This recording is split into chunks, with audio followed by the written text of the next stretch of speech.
Good morning दोस्तों, मैं शिवाशीष सुमन। आप देख रहे हैं पीसीएस एकेडमी पटना।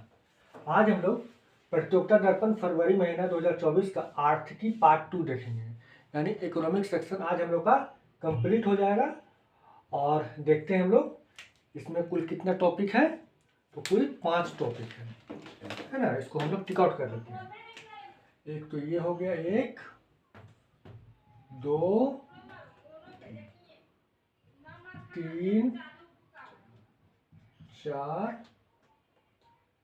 5 एक 6 टॉपिक हम लोग 6 टॉपिक आज हम लोग क्लियर करते हैं। चलिए, पहला क्या है, world association of investment promotion agency का 27वां विश्व निवेश सम्मेलन नई दिल्ली में संपन्न हुआ। देखिए, world association of investment promotion agency का 27वां सम्मेलन नई दिल्ली में हुआ है, यानी कि IPA, इसको शॉर्ट फॉर्म में कहते हैं, इन्वेस्टमेंट प्रमोशन एजेंसी। ठीक है, इसको IPA कहते हैं शॉर्ट फॉर्म में। इसका 27वां सम्मेलन हुआ। क्या हुआ है? 27वां। और कहाँ हुआ है? नई दिल्ली में हुआ है, नई दिल्ली में। और ये पहली बार हुआ है ऐसा सम्मेलन। IPA का पहला सम्मेलन पहली बार नई दिल्ली में हुआ, इसलिए इम्पोर्टेंट है। ठीक है ना। तो नई दिल्ली में हुआ है। दूसरा क्या है, इसका थीम क्या है, इस सम्मेलन का थीम क्या है? इसका थीम है क्या है कि निवेशकों को सशक्त बनाना, निवेशकों को सशक्त बनाना।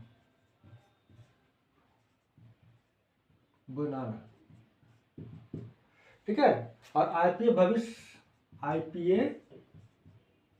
भविष्य के विकास में अग्रणी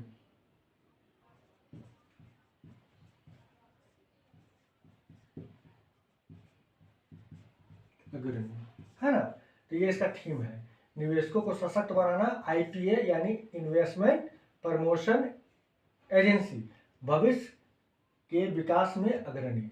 तो बस इसमें यही था, और कुछ विशेष इसमें नहीं है। अधिक से अधिक जानना है तो जान लीजिए कि IPA का जो स्थापना हुआ था 1995 को हुआ था। ठीक है, IPA का स्थापना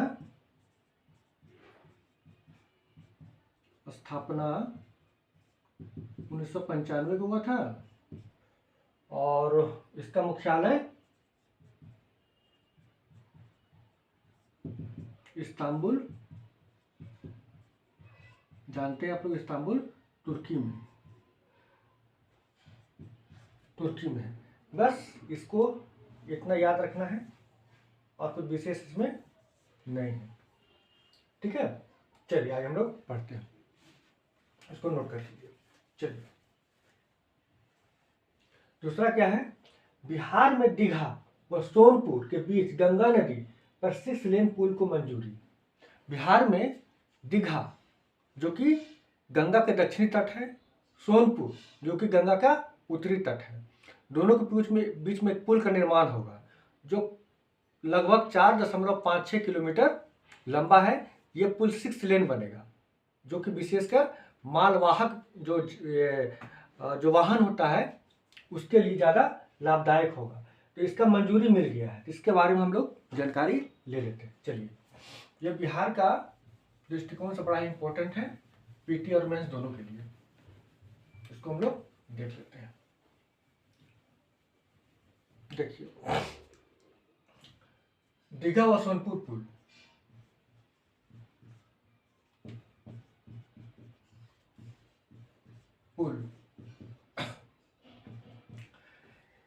केंद्र सरकार के द्वारा मंजूरी दे दिया गया है। तो कौन मंजूरी दिया है? PM के अध्यक्षता में आर्थिक मंत्रिमंडलीय समिति इसका किया है, इसको ये दिया है, सहमति दिया है। यानी PM मोदी जो है, PM के अध्यक्षता वाला आर्थिक मामलों का मंत्रिमंडल समिति,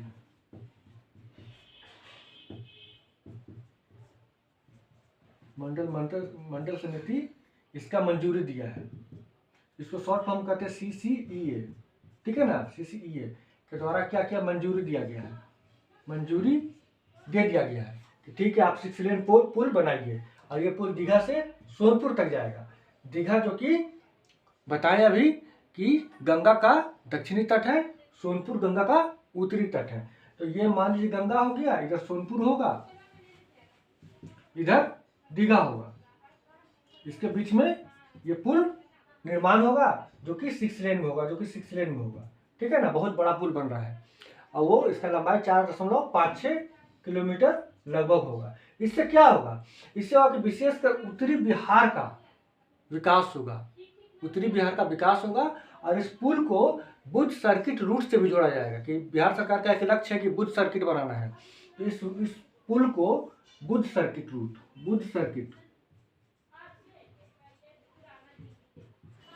रूट से भी जोड़ा जाएगा। बस इसको आपको याद रख लेना, ठीक है ना। इतना मटेरियल आपको दिमाग में रखना है दीघा और सोनपुर पुल के बारे में, ठीक है। तो आगे बढ़े, चलिए ये भी हो गया।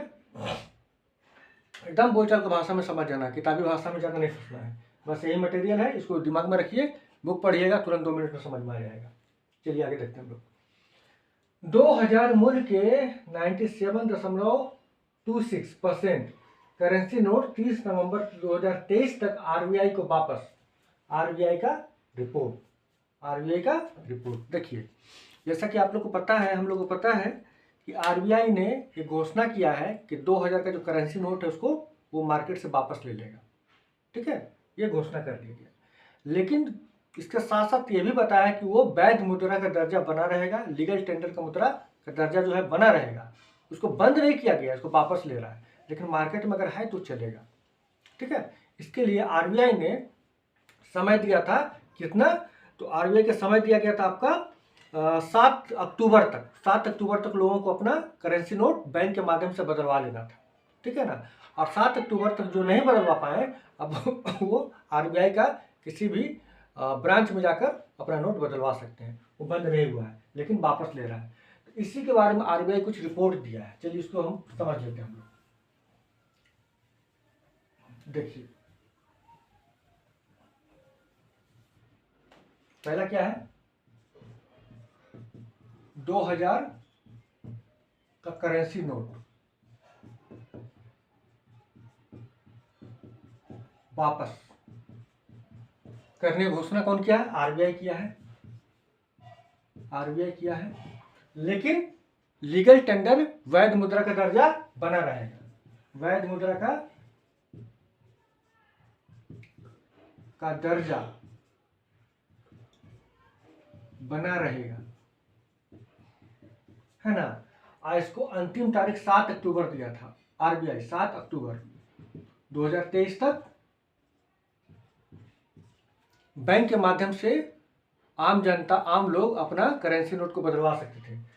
7 अक्टूबर 2023 तक बैंक के माध्यम से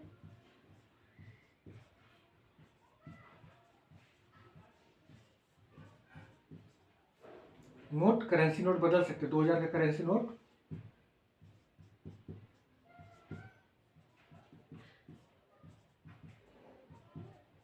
बदलवा सकते हैं।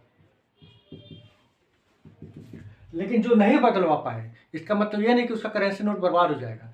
अब वो बैंक के माध्यम से नहीं बदलवा सकते हैं, आरबीआई का जो ब्रांच होता है वहां पर जाकर, मुख्यालय जाएंगे आरबीआई का, वहां पर जाकर अपना करेंसी नोट बदलवा सकते हैं, ठीक है ना। तो आरबीआई ने घोषणा किया, अभी विज्ञप्ति जारी किया है 1 दिसंबर 2023 को कि लगभग 97.26% करेंसी, 2000 का करेंसी वापस उसके पास आ गया मार्केट से। कितना आ गया है, 97.26% करेंसी नोट आ गया वापस। करेंसी नोट कहने का मतलब 2000 वाला, उसको वापस आ चुका है, ठीक है ना। कुछ है वो भी वापस अब आ ही जाएगा। तो बस यही कहना था और कुछ नहीं, इसी को आपको पढ़ना था, ठीक है। और प्रश्न पूछ सकता है कि क्या लीगल टेंडर का दर्जा अभी भी बरकरार है, तो जी हाँ, लीगल टेंडर यानी वैध मुद्रा का दर्जा अभी बरकरार है, मार्केट में वो अभी भी चल सकता है, उसको रोका नहीं गया है। चलिए, लेकिन बदलवा लेना है, ठीक है। चलिए आगे बढ़ते हैं। अगला क्या है, ये तो हो गया। चलिए, सत्र 2024 हेतु कोपरा के नए न्यूनतम समर्थन मूल्य। ठीक है, ये क्या है भाई, इसको भी देख लेते फटाफट। तो कितना फटाफट हो जा रहा है, मेरा टाइम गवाए बातों को समझते हुए। चलिए, सत्र 2024 का कोपरा का नया समर्थन मूल्य जारी हो गया। किसका, कोपरा का। कोपरा का एमएसपी, एमएसपी यानी मिनिमम सपोर्ट प्राइस यानी न्यूनतम समर्थन मूल्य जारी कर दिया गया। ठीक है ना। ये जारी कौन करता है, प्रधानमंत्री के अध्यक्षता वाले आर्थिक मंत्रिमंडलीय समिति जारी करता है। जारी कौन करता है, तो लिख लीजिए, जारी करता है एमएसपी जो जारी करता है वो पीएम की अध्यक्षता वाला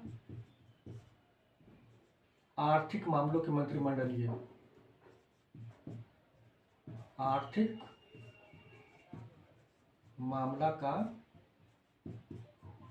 मंत्रिमंडल समिति। ये क्या करता है, ये एमएसपी जारी करता है। ठीक है ना। हो सकता है ऑब्जेक्टिव पूछ दे कि एमएसपी कौन जारी करता है, तो बता दीजिएगा कि पीएम की अध्यक्षता वाला आर्थिक मामला का मंत्रिमंडल समिति जारी करता है एमएसपी। ये कोपरा क्या होता है भाई, कोपरा, तो कोपरा नारियल होता है। कोपरा क्या होता है, कोपरा नारियल होता है। नारियल होता है, नारियल जिससे नारियल का तेल बनता है, या नारियल का जो सूखा नारियल का गरी बनता है, तो वही नारियल। ठीक है ना। तो ये नारियल का समर्थन मूल्य जारी कर दिया गया। कितना जारी किया गया, कितना हुआ है, कितना में एमएसपी मिलेगा। तो कोपरा दो तरह का होता है, एक होता है औसत गुणवत्ता वाला कोपरा, औसत गुणवत्ता वाला। तो कितना, औसत गुणवत्ता वाला मिलिंग कोपरा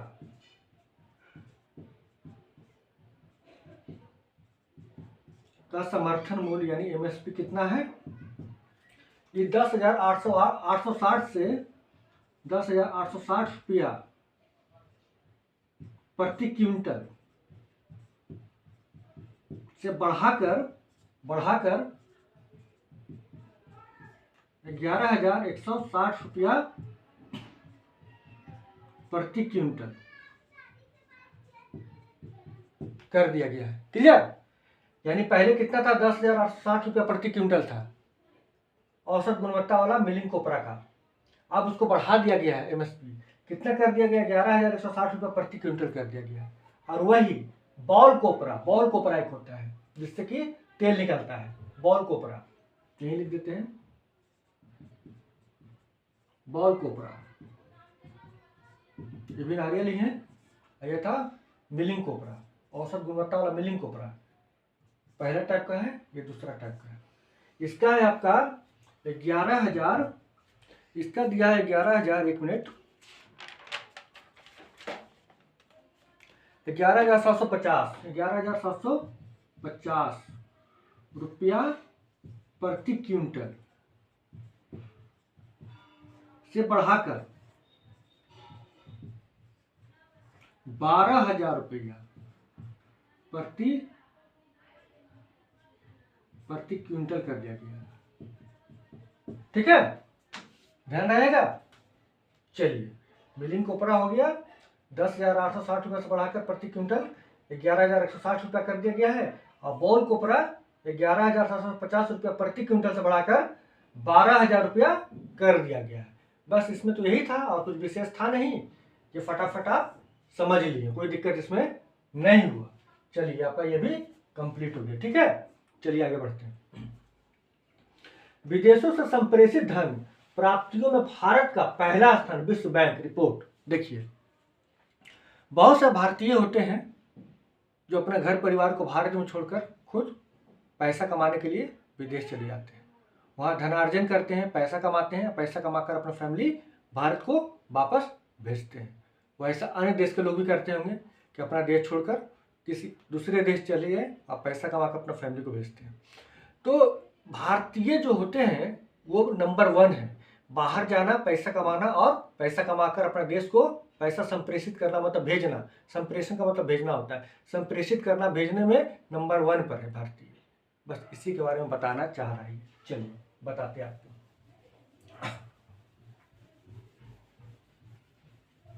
भारतीय लोग क्या होता है, अपना रोजगार के लिए, पैसा कमाने के लिए विदेश चले जाते हैं, पैसा कमाकर भारत अपना फैमिली को पैसा भेजते हैं, इससे देश को भी फायदा होता है।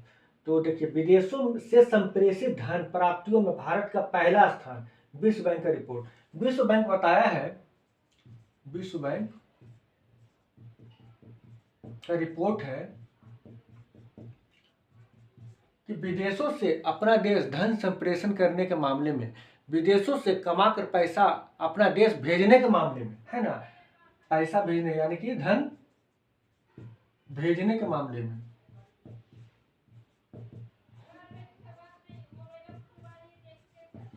भारत का स्थान प्रथम है। ठीक है, ये नंबर 1 पर भारत। और बताया है, डेटा भी दिया कि लगभग इस वर्ष 2023 में पूरा वर्ष कितना 125 अरब डॉलर कमाकर भारत भेजा गया, मतलब विदेश में पैसा कमाया, भारत भेजा। कितना 125 अरब डॉलर भेज दिया इंडिया। आप समझ सकते हैं, है ना। तो 125 अरब डॉलर में सबके सब अमेरिका, सबके सब यूएई, सबके सब सिंगापुर तो नहीं दिया होगा, अलग अलग देशों से आया होगा, है ना। तो बता दिया, ये भी बता दिया आरबीआई कि 125 अरब डॉलर तो टोटल इनकम हो गया। इसमें से सबसे अधिक अमेरिका से भेजा गया है, यानी अमेरिका में ज़्यादा लोग रहते हैं या वहाँ से ज़्यादा इनकम हो रहा है। इसमें से अमेरिका से जाए तो याद करते हैं यूएसए यानी अमेरिका से नंबर 1 पर, यूएई नंबर 2 पर, और अन्य देशों से भेजा जाता है ना। 125 अरब डॉलर में सबसे अधिक यूएसए से भेजा गया है,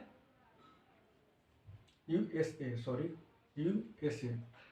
है ना, से भेजा गया है। दूसरा क्या है, यूएई से भेजा गया है, और फिर अन्य देशों से भेजा गया। तो दोस्तों ऑब्जेक्टिव में ये भी पूछते कि संप्रेषण के मामले में भारत सबसे अधिक धन किस देश से भेजता है, तो यूएसए से भेजता है।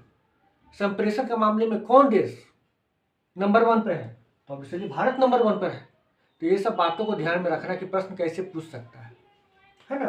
तो बस इसमें यही था और कुछ विशेष नहीं था। तो इसको आपको याद रखना है, ये डेटा याद रखना हो तो याद रखिए 25 अरब डॉलर का, और नंबर 1 यूएसए का स्थान, फिर यूएई। ठीक है, चलिए ये भी हो गया।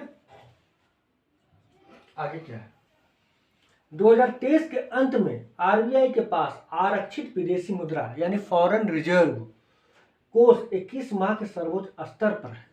ये आरबीआई का रिपोर्ट है। ये सब रिपोर्ट वगैरह का जो डेटा रहता है ध्यान रखिएगा। इससे क्या होगा कि आप मेंस वगैरह का प्रश्न को डील करते समय इन सब डेटा को आप बता सकते हैं, और पीटी में तो खैर पूछ ही सकता है। ठीक है, कि 2023 के अंत में आरबीआई के पास आरक्षित विदेशी मुद्रा यानी फॉरेन रिजर्व 21 माह के सर्वोच्च स्तर पर है। तो आरबीआई का रिपोर्ट, क्या रिपोर्ट है कि 21 माह का फॉरेन रिजर्व है, जो विदेशी मुद्रा कोष, आरबीआई के पास विदेशी मुद्रा कोष है, 21 माह का सर्वोच्च स्तर पर है। 21 माह सर्वोच्च स्तर पर है ना, 21 माह का, हाँ ठीक है, 21 माह का सर्वोच्च स्तर पर है। ठीक है, अब कितना बढ़ा है तो ये भी बता दिया है, ये 58 अरब डॉलर है।